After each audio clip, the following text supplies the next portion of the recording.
All right. Let's get into it, man. Jeffrey left our ass, man. And I'm sure it didn't have nothing to do with me. Probably everything to do with y'all, man. Y'all did this to Jeffrey.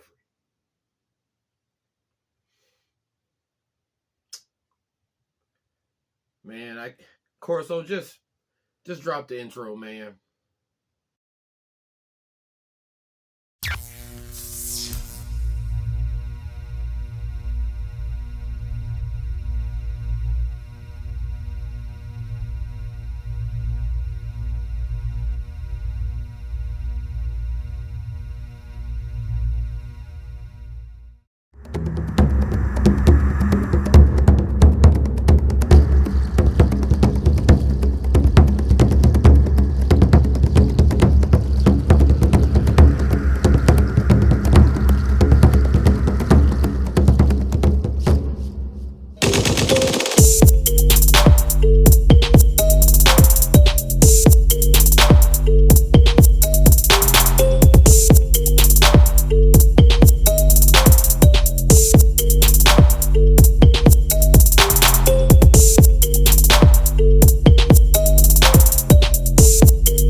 Man,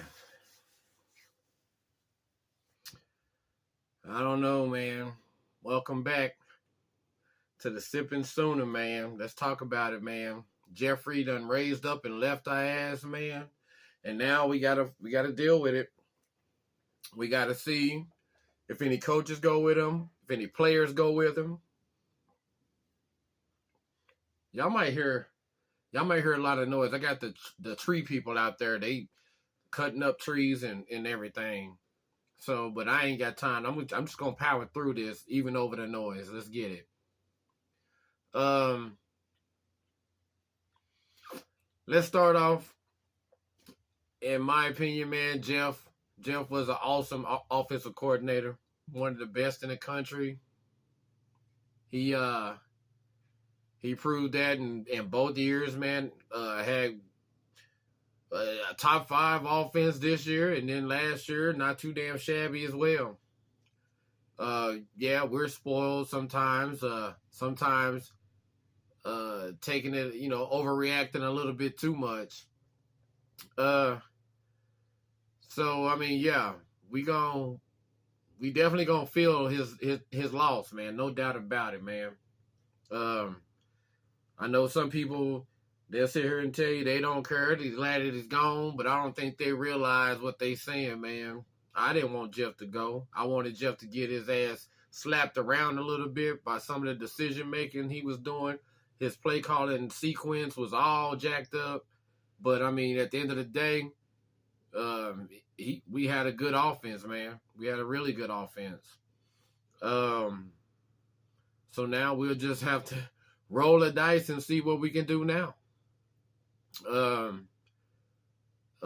Athletic director Zach Selman just got down to Mississippi State not too long ago. He decided he wasn't going to be looking too deep into his black book before he came across Jeff's name and decided to give him a holler, man, and take him down there with him, and that's what he did. So, and most people will tell you that whenever Castiglione decides to hang it up, Zach Selman is going to be the next AD at Oklahoma. So, what kind of job is Mississippi State? It's not a good job.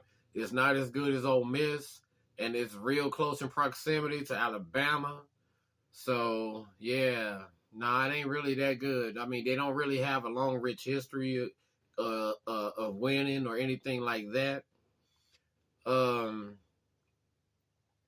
So, it's a shitty job, man. It really is.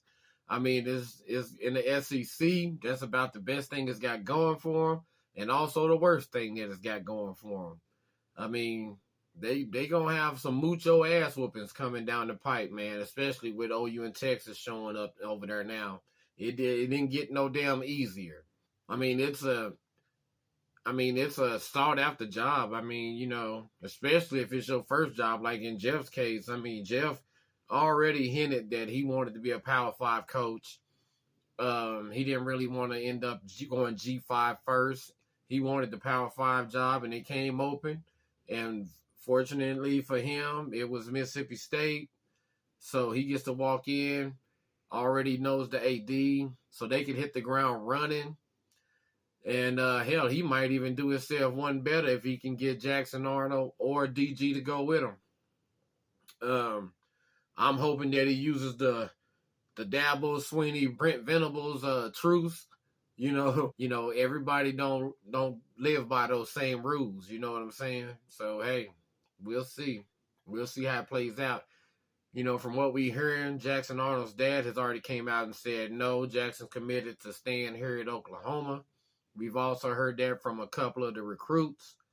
As a matter of fact, while we on it, as I hit record on the damn phone, Dozie Ezekama has decommitted.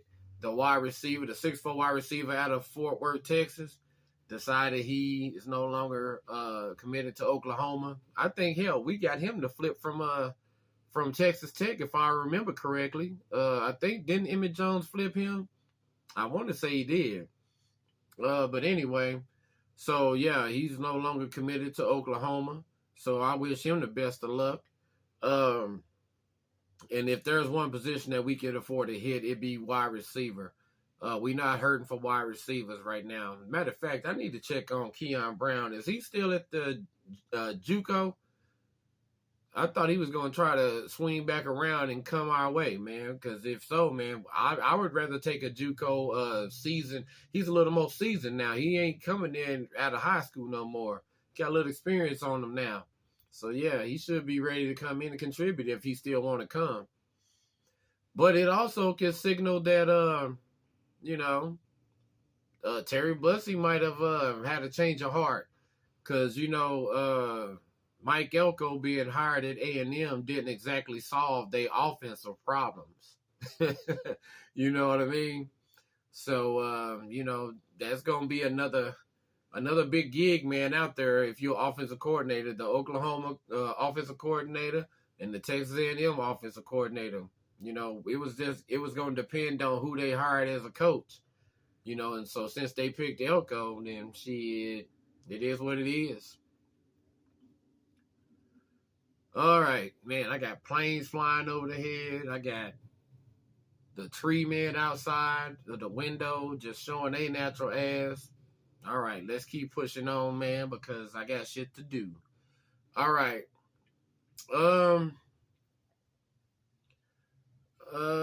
So it's funny though, because when they decided to when these coaches, you remember 2 years ago when the coaches the carousel was spinning, Dan Lanning, Billy Napier, Mario Cristobal, all these guys was considered better hires than BV. BV's the first one to kick out his coaching tree already. You know what I'm saying? Out of that group. Now, Cristobal been trying to do this shit. This wasn't his first head coaching job. He was over there in Oregon, so he had years. Same thing with Napier. He wasn't no new coach. This BV was a true freshman head coach. Him and Lanning. And they seem to be way better than those other two. Those other two might not even have a damn head coaching job here after next year if they don't get their shit together. That's for sure. Better believe that, man. I mean, if you think about it, Miami ain't done shit since 2001, I think, when they had Ken Dorsey and Willis McGahee and all those guys, and Shockey. But and Florida down there with Billy Napier, man, them boys, they in a world of hurt right now, man. They getting tooted and booted by everybody over there. But anyway, yeah.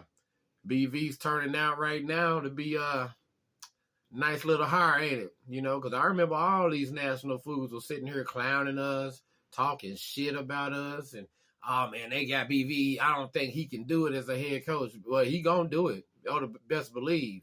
And I already told you, man, I'm vindictive, so I'll be the first one to shit in your face. And I'm talking to you, Mr. Brandon Walker, whatever the hell your name is, asshole of the year. But anyway, let's see.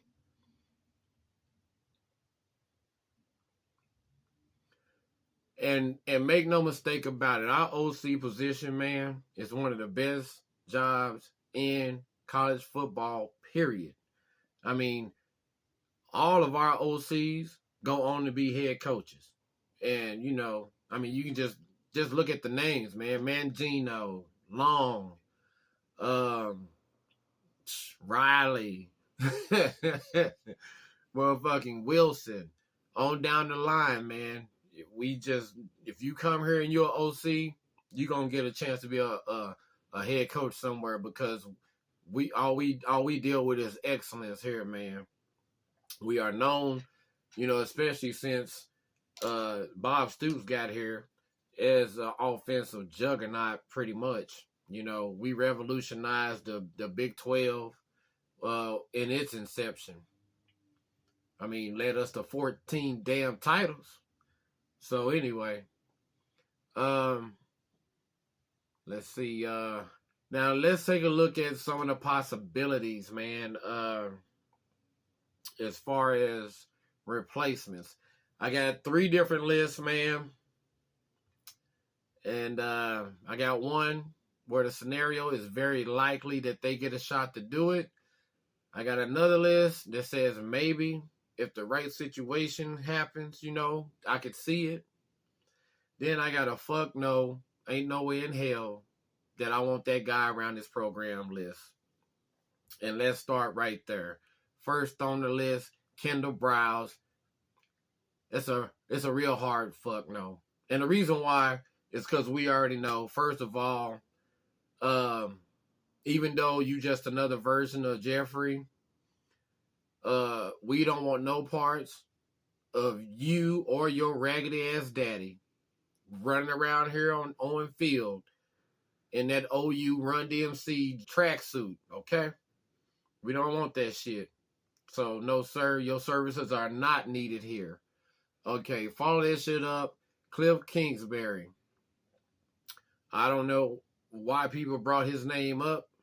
He could not win at Texas Tech, even with Patrick Mahomes. That's a hard no, sir, for you as well. Then you got Dana Holgorsen, who's freshly fired from Houston. Dana Holgorsen ain't done shit since he left West Virginia. So I don't know why they would bring his name up.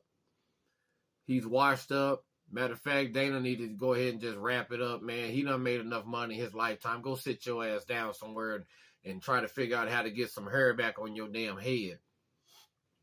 And this is coming from, sexy ass Silk Master, baby. But anyway, let's go over to the maybe list. Now, the maybe list, you got Matt Wells. Matt Wells is already an analyst here with us. He used to be a head coach at Utah State. He got a little run at Texas Tech as the head coach. Got fired from there, came here and became an analyst. Matt Wells will be a decent hire. Not one that's like just ooh and ah and shit, but it'll be a decent, solid hire, but not for us. Maybe for somebody else, But Matt Wells is cool, man. I like Matt Wells. As a matter of fact, I think he's from Oklahoma too, so that's a bonus. Then we start getting into some of the dream scenarios and fantasy land shit. Sean Lewis, offensive coordinator of Colorado, or used to be offensive coordinator at Colorado, was the head coach at Kent State. Deion Sanders shows up, says, hey, man, come run the offense for me out here in the mountains. Sean Lewis took the bait. Deion Sanders stripped him down butt naked not too long ago and snatched his offensive calling duties. I mean, Sean Lewis is better than me, man. I'm telling you right now, me and Dion, we would have tore that facility up. I'm telling you, man. No, man. You brought my ass out here. Oh, I'm calling the damn plays until the season's over. Then you can get rid of my ass. But nah, you ain't finna have me standing over here on the sideline looking stupid as fuck, man. No, sir. But anyway, yeah, Sean Lewis, hell of an offensive coordinator. You can see. I mean, just go back to the season, man. Colorado didn't have problems scoring the ball, at least when he was calling the plays. They didn't have no problems scoring. And that was with a non-existent offensive line. You had Shadur Sanders throwing the rock, and even their wide receivers was underrated. But one thing is for sure, them boys was wide the fuck open all game. So, yeah, I definitely would, think about some Sean Lewis. Brandon Merriam, offensive coordinator at UNLV, the architect behind the go-go offense. I haven't got a chance to watch a lot of UNLV this year. I usually pick 1 or 2 G5 schools to kind of half-ass follow through the season. It wasn't UNLV this year. This year, my team was Liberty to follow, and I'm glad I followed Liberty because they actually have my favorite offensive coordinator in the country. Sweet meat, Willie Corn, baby. I'm telling you, Willie Corn ain't to be fucked with, man. He's the truth, man. Dude. Now he ain't been doing it, very long. He's a little young cat. But I tell you what, it's for real, man. It's for real. Liberty don't play, man. Them boys been balling. And I mean, it's kind of like what I did when Lincoln was out here looking for a DC and he was trying to decide between Grinch and Pete Golding.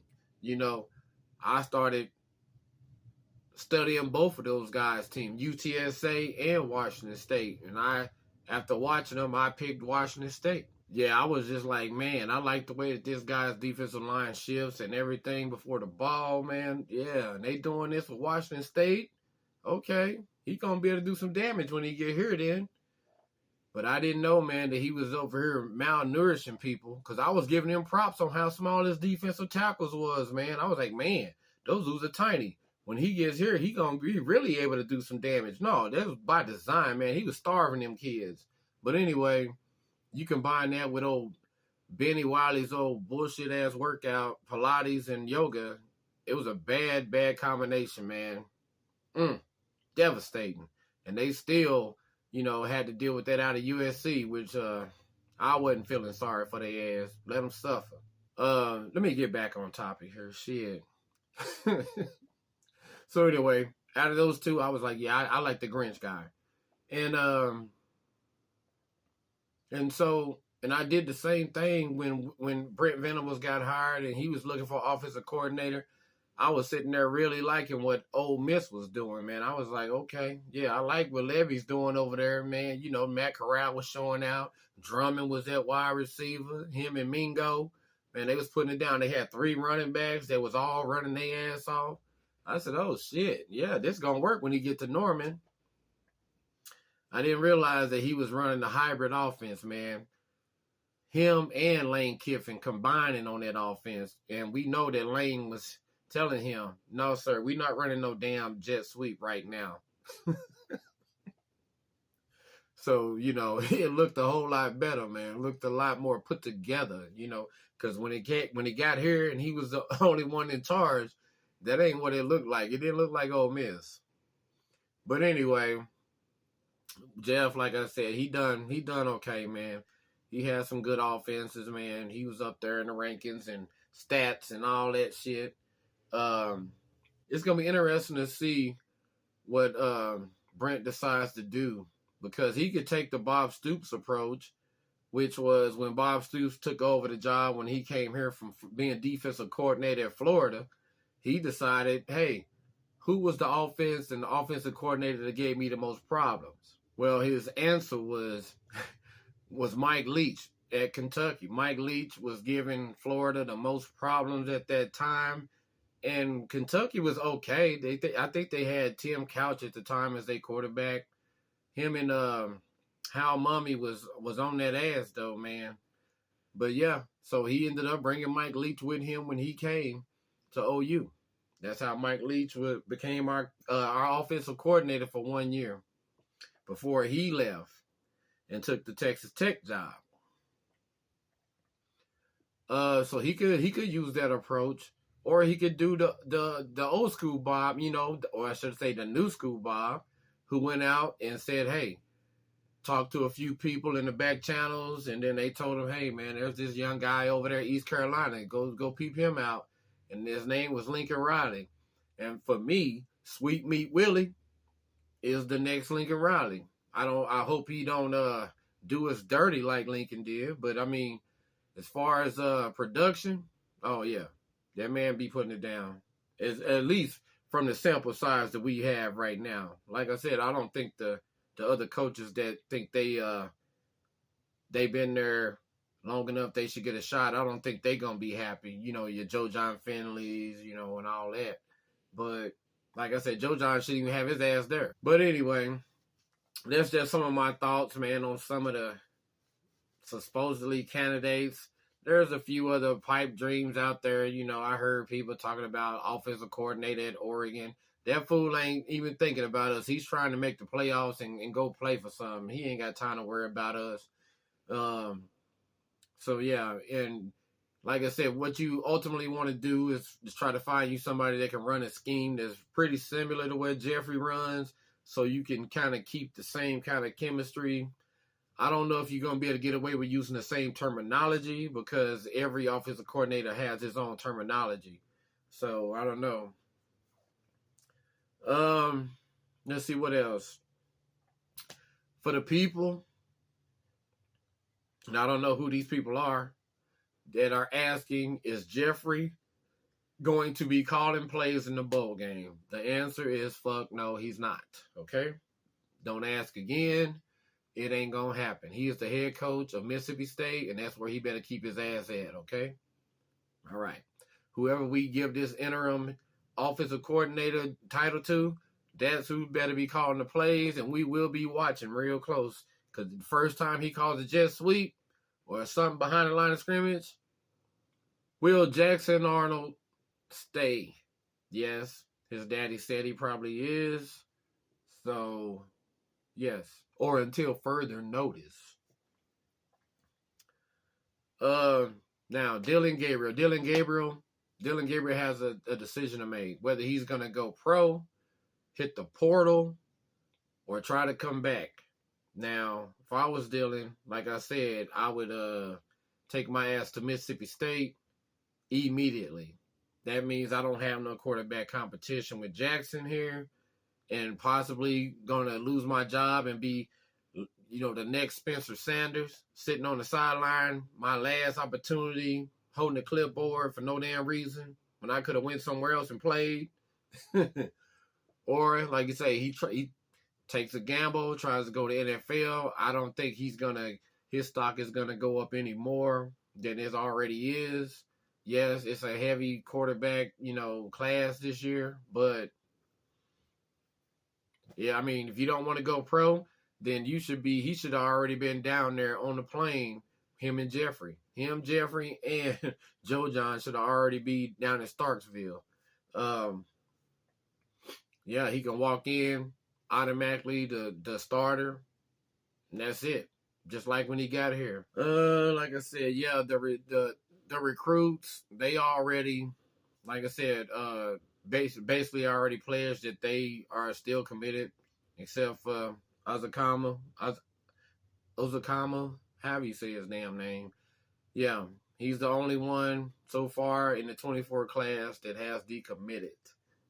Now, like I said, more might be coming on the horizon. If that's the case, then hey, we'll deal with it. It is what it is. Like I said, I still expect OU to get several flips, in their favor. So we'll see. We'll see how it all plays out. Which coaches could possibly go with Jeffrey to Mississippi State. Okay, so you got Brandon Hall. Brandon Hall, if I was Jeffrey, that'd be the first dude I'd try to take with me. He's already been a coach or interim coach at Troy. He's already been a defensive coordinator at Troy and had great success. His defense was popping that year. Then on top of that, he's developed into one of the best secondary safety recruiters in the country, and the man's coaching his ass off. Number 22, that's courtesy of Brandon Hall. So yeah, that would be the first thing I would try to do. The second one I would try to get is one of his closest friends on the staff here at OU, and that's DeMarco Murray. I would go after DeMarco. We know DeMarco can recruit the hell out of some running backs. Starting to question his substitution pattern, but he can get the boys in. Now, I don't know. The jury's... Because, I mean, man, he done made some crazy moves, man.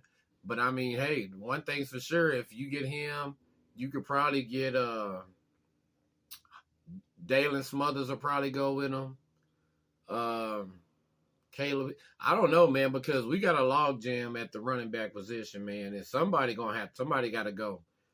Everybody can't stay. You got Dalen Smothers. You got Hicks. You got... the guy that got in the game the other day, the one that transferred here from Washington that tore his knee up. I don't remember his name. It's something, Omega Egwu or something like that. But anyway, so you got him. And then you still got Marcus Major. You still got Javante Barnes. You got Sawchuck. You got Tywee. I mean, that's a lot of names. And then you add Xavier Robinson. You got Andy Bass coming in, and then you got Taylor Tatum. So that's a lot, man. That's a lot of bodies, man, in that running back room. Somebody's got to go. And so the offensive coordinator is going to already have a nice landing spot down there. Now, Mississippi State, I don't remember his name, but they had a really nice running back already this year. Now, I don't know if he was a senior, junior, going pro, or what the deal is, but they already had a dude down there, man, that was putting it down for a few years. And you, like I said, if you running and you killing it at Mississippi State, oh, you special, because you ain't got a bunch of 4- and 5-star offensive linemen blocking for you. No, sir, you looking at 2- and 3-stars down there. So anyway, we'll see, man, who decides to go with Lebby and whatnot. And even if DeMarco don't go, those guys are still in play for Mississippi State, because they, once again, they don't have to learn the playbook. They can hit the ground running. All they've been needed was an opportunity. They've been sitting in that log jam. But, I mean, that's what happens when, you know, DeMarco Murray's been that successful, man. Other than that, I think I covered everything that I want to cover. Shut your ass up. Of course, I always got something to say. But anyway, man, keep your head on the swivel. It's going to be a lot of moving parts, man, here the next few days, next few weeks. Like I said, early signing day is on the horizon coming up. You got the portal about to open up and swallow up a bunch of these kids. So, yeah, we just got to see how it all plays out. I want to thank y'all for the continued support, man. We still killing it out here. I'm about to start focusing in on this 1,000 subscribers, though. We're getting there slowly but surely. Other than that, like I said, I got some stuff on the horizon to keep us entertained during the down times. And it's going to be fun, man. So, in the meantime, it's your boy Sippin' Sooner and old ragged ass Corso. And we out of this bitch. Peace. Alright, I gotta make this shit believable, man.